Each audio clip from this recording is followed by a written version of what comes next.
The rest will suffer God's wrath, as unfathomable mayhem comes to destroy everything we know. According to Revelation, that mayhem intensifies as the sixth seal is broken.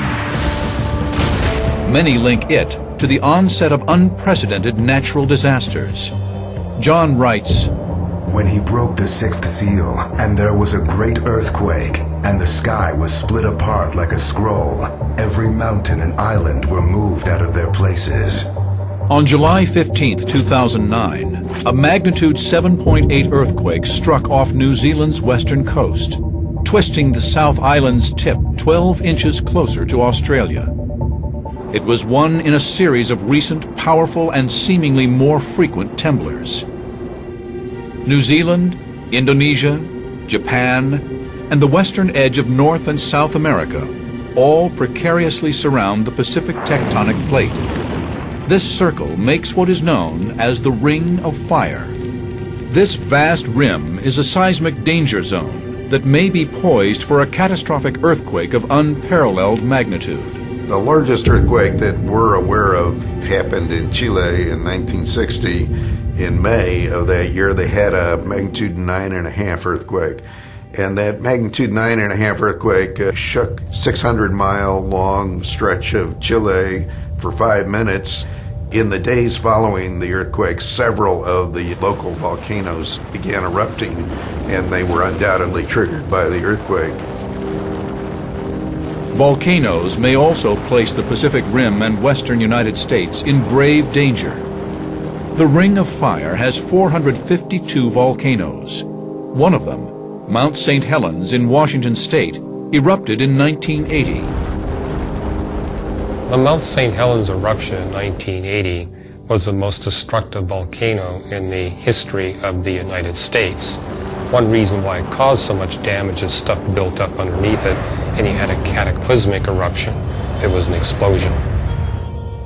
The powerful eruption killed 57 people.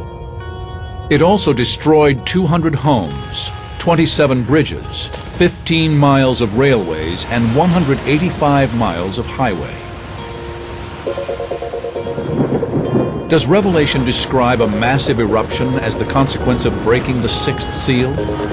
Believers say yes. But which are the most powerful volcanoes on Earth? A so-called supervolcano under Yellowstone Park last erupted 640,000 years ago. Scientists have deduced that a new eruption is long overdue.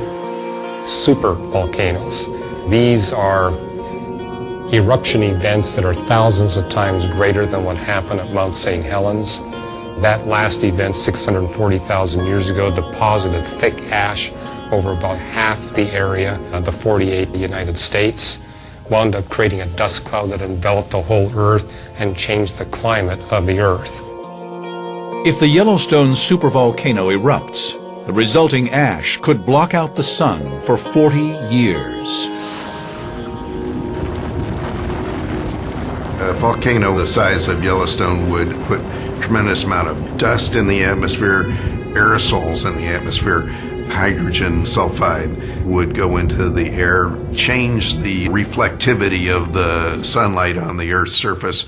We'd expect decades of major global cooling in that case because of those aerosols.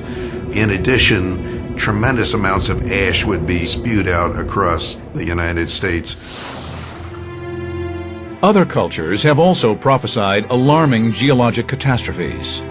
The Indians, Cherokee and Hopi and others, saw the world eventually coming to the point where it would break apart with a mighty earthquake.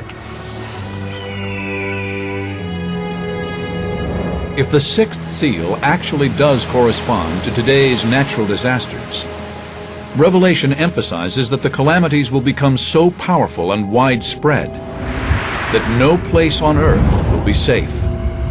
Will it matter if we live in Europe or Asia or Australia or North Idaho? The Bible's very clear that it's going to happen all over the world, that humanity just can't hide from the final events. I believe that those that live in the country will have it a little bit easier than those that live in the city, but ultimately it's coming